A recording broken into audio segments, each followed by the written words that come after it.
I very vividly remember my first few days in Romania. I was in the capital, Bucharest, when I got there, and then I took a train up to Oradea. And Oradea is a city that I lived in for about a year. And I remember taking this small train. I had never been on a train before, so going on this train and being in this little bunk bed with my person that I was going to be with was super awesome.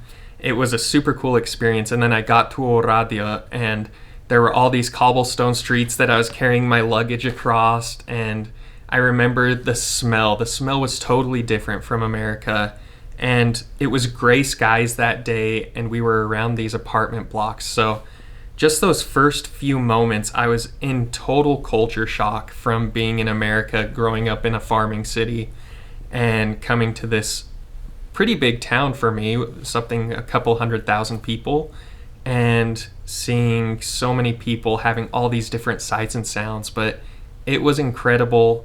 I loved the train. I loved seeing the sights of Romania as we were going through Romania, because Oradea is on the Hungarian border on the west side. So it was so much fun getting to experience that and experiencing this new culture. So some of the differences for me were the living circumstances. So people lived a lot of times in blocks or apartments, as we would call them, and it was just totally different coming from growing up in a city where everybody lives in a house, everybody has their own house, to going into an apartment or a block was definitely different. Some of the other things like travel, we traveled a lot with trains and public transport, tramvai, the metro in Bucharest. So it was definitely different in terms of travel and living circumstances for sure.